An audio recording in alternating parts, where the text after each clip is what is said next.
My suggestion to your business owners, to your sales leader, is to change the question for what am I doing with AI to what signal am I missing? Where is my users going to find out that my client's going to find out? How do I get AI to actually hook into those things? It's kind of like changes the picture. And I think that's KnowledgeNet. There's no silver bullet in sales, but on Sales Against the Odds, we're here to give you the best shot at building a sales infrastructure that helps you scale. I'm your host, Lee Brumbaugh. Hello, everyone. Welcome back. This is another episode of Sales Against the Odds. My name is Lee Brumbaugh, CEO of Sales Xceleration. Very excited to have my next guest with me. Mehdi Tehranchi is joining us. We were just talking about your background and how your journey, but a journey filled with transforming companies, being an AI thought leader and an influencer in the space, and really excited about the work he's done with KnowledgeNet and breeding what we use at Sales Xceleration to really enhance top of the funnel. Mehdi, thank you so much for joining us today. Thank you for the invitation. I'm excited to be a part of Sales Xceleration's efforts to get the word out there, to get AI out there. You guys are fantastic. We're enjoying this relationship and the leadership that Sales Xceleration provides. Thank you. We appreciate it. So you were just telling me a little bit about your background, but when you think about, you've had not only KnowledgeNet, but you've transformed other AI companies, grown them in the space, in the technology space. How did you get to be into this somebody that really could take an AI company, take technology companies and grow them? Tell us a little bit about your background that got you into this role. Sure. So being a technologist, I give you a little bit of a secret. We didn't get out and say, let's build AI. It's really about certainty, revenue certainty. And AI applied to sales, it gives you exactly those two words, revenue certainty. And I think that's where we started. As a team, we started saying, where are the breakpoints? And how do the existing leaderships are using a tsunami of data, but yet falling back on their revenue certainty? Where is that gap? Where can we close that gap? And I think that's really the top, revenue certainty. How more data doesn't translate to better certainty. KnowledgeNet actually closes that gap. As a vision, we can close that and bring you more certainty. For the listeners, we are a partner. We recommend KnowledgeNet for a lot of our different clients in the SMB space because we know how hard it is to solve for top of the funnel, right? And you just said it. It's no longer a quantity game. It's also a quality game. The days of buying a 10,000 lead database and just saying, running a spray and pray campaign doesn't work anymore. So how does KnowledgeNet solve for that problem of more of a quality versus quantity perspective of really helping that top of the funnel engine? My team is tired of me saying this. There's three things. The three things are you focus on the ICP ranking and selecting your ICP, because if you don't have that, you're really back into that uncertainty. I don't know if my ICP is right. They're not answering my calls. And so a lot of lost energy, a lot of better certainty if you choose your ICP correctly. Second is really messaging. When you you have to remain relevant. Are they going to an event? Are they having problem with their supply chain? Are they feeling that their region is in pressure of growth and they're not catching up without growth? So messaging and staying relevant to that messaging, to that intention of the client is a huge element of the three elements. And the third is really the timing. If the school is just about to finish its year, you really need to focus on summer. You really focus on how do you get the next season. And the intention cannot be, hey, you should now buy stuff from us. Well, the season is over. You really need to get the timing piece. So these three things is really key to the success that we see. So you get that ICP, you're getting what's relevant to them at the time, and then you landed that timing piece. How does it translate into something that's then actionable? How do you continue to pare it down? What does that look like for an SMB company that's saying, yeah, that makes sense, but that's a manual process for me to find these areas. How are you taking the tools that you have and making it so much more efficient for an SMB owner to digest? There are a couple of different areas. One, let's just talk about what AI does. AI is a 24/7 coworker. So think about it as you kind of head out to your rush hour, end of the day, you get home, you have a coworker stays. And if you have that coworker properly set up, properly engaged, that coworker is looking for signals, is looking for, well, operationally, what just happened? How many customers did we contact? Is there any customer that can help me to get into another customer? There can be many scenarios. This coworker is never off work. So what we are trying to do is to really focus on how do we create an always on scenario in AI world. An always on scenario is the one that the operational side of a business. Now, I'm not suggesting you turn the flip on and all of a sudden this will happen. In the next 3 to 5 years, we will have an always on scenario companies who management relies on this always on AI to coordinate workflows, to detect signals, to bring in new, fresh data into the view. And this coworker is augmenting your key leaders, making their work more efficient, enabling them to go further. I give you an example. We have a Midwest distributor. We deployed an AI, not just to go out on top of the funnel, but we actually did Google Maps, found out where their clients are, all the stuff that we talked about. In terms of our engagement, they had a 10x increase in their lead pipeline. They had 220 verified leads that turned into opportunities. They had a 30% increase in their professional network connections in LinkedIn and other. So this is an example of how an always on network turned into real metrics that allowed that management team to say, well, spray and pray is out the door. It's not going to happen. 10,000 names and let's see if 5 of them will come back is not the way to go. It's very laser focused. Some of the thing that's resonated with me is, and again, it's back to where we started, quality versus quantity, right? Because if I'm reaching at a time that's meaningful, impactful, and you said it, not only new customers, but impacting our existing customers, having data points that are meaningful impact to them. How do you see the evolution of kind of that reputation score? How will trust be viewed as we move into this new generation? Because again, I want to work with clients that I trust, that's branded, that's coming to me and engaging with me, not only in a way that's meaningful to me, but at the right time. So how is that all building into that trust, which equals kind of that reputation score that I know has been mentioned and talked about within your company? What we are about to see is, and a lot of people are talking about it, AI revolution. What does that mean? Means AI is going to be in every facet of our life, besides personal, but in our business, on our corporation way of operating. Where we have to be careful is that this technology is new. It does hallucinate. It does put themselves into my shoes and represent themselves as me the salesman, as me the support person, as me the HR.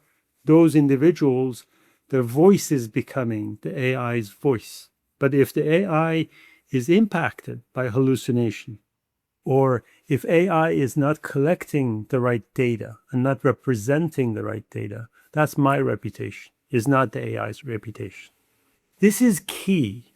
Be transparent, in my opinion, to say this is AI. This is a message that is created by AI. But as soon as you respond back to me, I am me. I have a voice, I'm a human, right? Be able to actually have that transparency turn into trust. Because everybody's going to use AI. If you're hiding AI and now all of a sudden I see a video and you're not really you, you look younger than you, and Lee looks like Lee, and the mouth. I've seen that actually in podcasts that people are, I'm like, I know this guy, and their motions are very repetitive. You and I probably know how to detect an AI doing things. Especially my team kind of goes, well, look at his fingers or eyes. Used to be fingers are hard for AI, now they're not, and they're getting better at it. But my point is transparency is important. Quality of AI is important. Ability for humans to be in the loop is important. So the humans are actually checking and giving guidance, right? Coworker as AI versus the front face being AI. Those things are critical to have. And I want everybody to kind of like, don't be afraid of AI. Just put the guidance and governance around it. Yeah, and that's one thing that I've loved with the tool. I know there's so many things that you can do within KnowledgeNet, but one of the things that I've liked is just simple relationship mapping. I can look up you as a resource, and now I've got critical insights of who you are, how we're connected, who else we're connected through. I can even individually reach out because now I've known you're in the Boston area, you've talked to me about your ticket. Like I get that relationship side. So we've said so much through this podcast is it's taking the resource at our disposal and making it more intelligent conversation based on value versus something that's just a spray and pray campaign. And that's where you get to where you said it's predictable because now it's quality versus the right metrics. Exactly. The key used to be that data meant activity. And people focused on how do I get more data and kind of better data. AI turns that into data does not turn into quality necessarily. And the automation is really the key. Ability for you to take that data, make it actionable, have reliability in it, and then the human take over and start processing. So as you've gone through this journey, a lot of things that we've talked about, again, evolution is a word that comes up in this space with everything changing so quickly. I'm an SMB leader, right? And I got a strategy. It's a moving target. How much are you having as a company having to pivot? How much is we've got a roadmap and that roadmap's evolving? And we'd love to just know like how quickly does that pace, is it adapting in today's world? Let me tell you like real pivot case. This is us maybe about a year and a half ago, where we kind of looked at what does AI mean to us? And I think a lot of the leaders are facing the same thing. Because ultimately, I'm not creating ChatGPT. ChatGPT is a tool for me. Claude is a tool for me, right? Same as it is for any of our audiences. They are using, but they need to use it in a fashion that makes sense. If I take you to 10,000 feet, we switched from being a software company to an outcome company. That one word, that kind of like, you are providing me with software versus this is my outcome. This is what I need to actually do to stay in business. Understanding that is a key. So about a year and a half ago, actually, we completely kind of said the company needs to go outcome as a service because that's what our customers are looking for. They're looking for that 10x. They're looking for that $2 million contract. They're looking for something that they can rely on. So why don't we focus our attention and say, we are aligned with you. We will get you the outcome.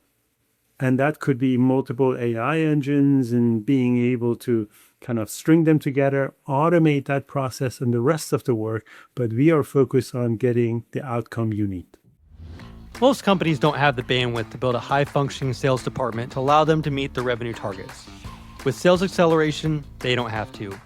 Our experienced fractional sales leaders consult and implement your sales strategy, infrastructure, management, and team development.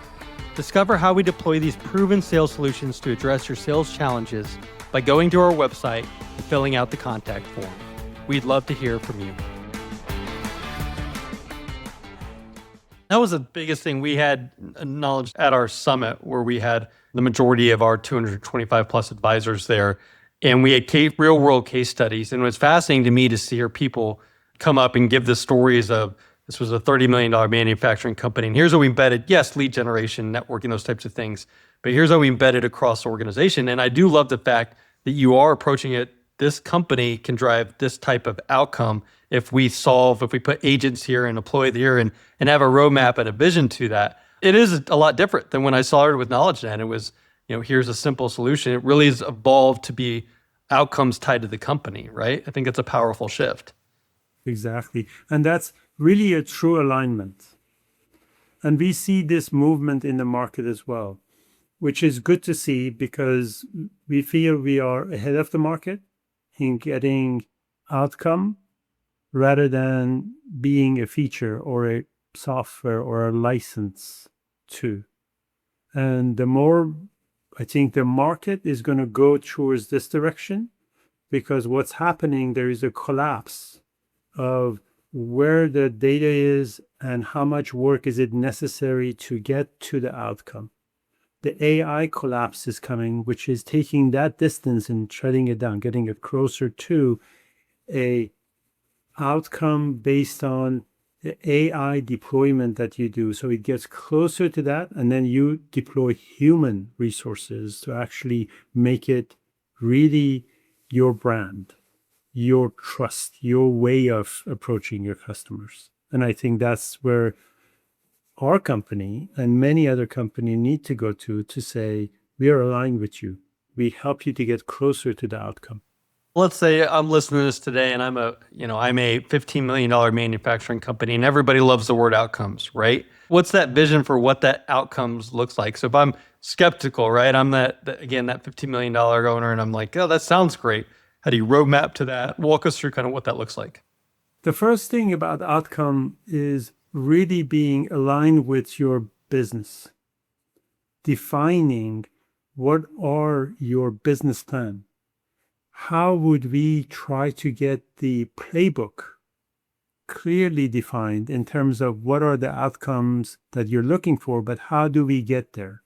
What are the elements in that can be AI automated? So if I sit back and I say, everybody loves to get a list of clients to call. Monday morning, here is a list of 10 people, and then that's really an outcome, right? But there's a lot of AI companies or other companies who are looking to do that in a fashion that's not quality. Let me just give you an example. One of our clients is looking for shipping goods and how they could store them. One way is to start connecting to people who are in manufacturing and having a conversation and so on, right? The second method is actually what we are focusing on, is to connect to shipping companies on rail. Now I have a heat map where those commodities are going. The AI engine now is detecting a predictive signal that this is happening in Cincinnati, this is happening in Houston, because the goods are not there yet, but they're coming. And there is an abnormality in that process. Now I have understood your business, understood what you're looking for, but went above and beyond and used the AI to find the right data set in order to give you the intent signals of who to focus on, where to focus. Imagine a heat map. Houston is glowing. Why? Because manufacturing is going, because there is a ton of goods being shipped out of Houston's port, going somewhere else. Oh, okay, so I need storage, right? So that's the way I think the sales leaders, the business leaders should look at AI. Not ask the question, what do I do with AI? But what's that missing signal, right? Where am I not running this thing efficiently? My suggestion to your business owners, to your sales leader, is to change the question for what am I doing with AI to what signal am I missing? Where is my users going to find out that my client's going to find out? How do I get AI to actually hook into those things? It's kind of like changes the picture. And I think that's KnowledgeNet, because we are trying to create a network of knowledge. We connected the rail shipping company to the storage company. We're looking at another company who actually uses the rail, but in a different way in a real estate. So now we are beginning to get these little brain of different companies kind of hook into each other, right? That's where I think the vision and the direction of AI is going to take us to.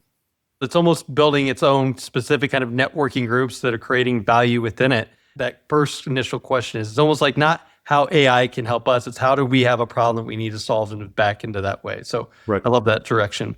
So I want to talk a little bit about kind of, because I know you've been giving back, but when you think about the SMB space in this marketplace, anything that stands out that I'm that owner today that we haven't covered today that you really feel like you need to get ahead of as you think about growing your sales vision, your revenue line, anything that you see 5 years on the horizon that's going to be another type of game changer for the SMB space? Couple of things that I think are going to happen is that our dependency on AI is going to grow, meaning AI is going to be providing the automation. Salesforce of the world are going to go in the direction of automating the data rather than being a software provider. Hate to say it, a lot of other software companies are going to go blockbuster way, where they were big, everybody was going to the store, and all of a sudden Netflix came around and said, why am I shipping these CDs and tapes and so on? If you remember what happened to Blockbuster, right? So to answer the question, the leadership should embrace AI in terms of bringing in what signals they need, what type of automation they need, and team up with the right partners, sales acceleration included, to actually get there faster. It's not, hey, I use ChatGPT to write emails. That's long gone. That was 2 years ago. I think it's more about how do we get automation as native as it gets to our ideas. It's getting to a point that the leadership can say it needs to be done this way, and it can be done that way without that much of expense and resources. That's what AI brings you. Now, the right AI partners, the right sales partners can get you there in the right way, because it doesn't mean it's all going to be done without problems. But if you have experience in how to engage with AI and put AI to work for you, then you're going to see the momentum develop. Yeah. And I love how you say that, getting AI to your ideas, because so much of our advisor community, we've done so much of being proactive on the AI side. But at the end of the day, you still need that guide that takes the ideas that you have and matches it to the AI solution. And if you get that wrong, you're just spending time, energy, and resources that's creating noise, right? And that's what we're trying to do, is get past the noise. Exactly. And I will suspect that sales acceleration leaders are going to run to companies who have taken this AI on, and they have found out that they have a hodgepodge of AI. Now they need somebody to come in, like sales acceleration AI experts, ourselves as team, to come in and say, well, let's now do it right. Let's now find out where this infrastructure is falling apart and bring it home to where we want it to be. Yeah, that's right. And we actually, I know you guys are a part of this. So we have launched our AI expert integration. And so essentially what you're doing is an owner goes through, it's a series of questions of strengths and weaknesses in their AI solutions. And it's usually typical around top of the funnel, coaching, and productivity. And it's going to go then to the tools that can help to support that, the gaps and the weaknesses. So as a sales acceleration advisor, we're bringing in, because if not, you just said it, you've got 5 or 6 tools that are not being utilized. We want to have the tools that speak to your pain points that are tied to your idea, valuation, and creation. So I think that's critically important. And we know that KnowledgeNet is a partner in that stack that spits to those solutions as well. So Mehdi, this has been excellent. I know there's a lot of things that you've shared with me as well outside of this. I've done so much of working with CEOs and entrepreneurs and coaching in their career. We do a lot of coaching at Sales Xceleration focused on tactical sales solutions, but you're doing some coaching that's really giving back at the CEO level. Can you talk to us a little bit what you're doing there? I just thought it was very fascinating for the group. Thank you for that question, first of all. It's really near and dear to me. I'm a serial entrepreneur, so this is my third company. But when you look at my LinkedIn, you see multiple companies who I have been fortunate enough to learn enough to be able to coach other CEOs. And when I do coaching, I kind of ask them to team up with me. There's multi-year engagements. Normally, I do executive coaching for 2, 3, up to 4 or 5 years. Help the company grow, help the company find their mojo, and then there has been multiple exits that they have had together. As a board member, as an executive coach, I've walked them through that process. I'll take those and I say, take that instead of paying me. There's a church in Ohio. Together, we support orphanage in Dominican Republic. So now for 15 years, actually, I've helped that orphanage grow. Church has a partnership. We kind of put the financial structure around them. It's such a good kind of setup through multiple coaching exercise and so on. I've been fortunate to be able to get about 300, 400 kids now go through that program, become college graduates and see them kind of graduate high school, get education. And it's wonderful to see. The best thing I've seen is that other CEOs that I have coached and they have successful exits, they have stepped up the game and they're doing the same. And coaching other entrepreneurs and having them contribute to their charity organizations. I don't know if there's a better definition of servant leadership. That's one of our core values with Sales Acceleration in our community. We have an annual give back day, but that is taking it to the next level. And it's got to be so meaningful to see. I mean, it's fun to see somebody succeed. It's the best part of what I've ever done in my career of mentoring and helping others. But to see that then result into kids getting an education, there's nothing more powerful. So thank you for sharing that story. Every time I see this, I kind of get goosebumps. But the best thing is to see a repeatable model with other CEOs, other leaders who have taken this on and grown their business and then give back. Well, this has been great, Mehdi. Thank you so much for joining us today. Thank you for what you've done in helping grow the community. Join in next week, everybody. In 2 weeks, we'll have another thought leader, business expert that gives us more tools and resources to help you grow your bottom line. Thanks for joining us. This has been Sales Against the Odds. You've been listening to Sales Against the Odds. Be sure to hit that follow button so you never miss an episode. And if you want more resources on scaling sales, check out our website at salesxceleration.com.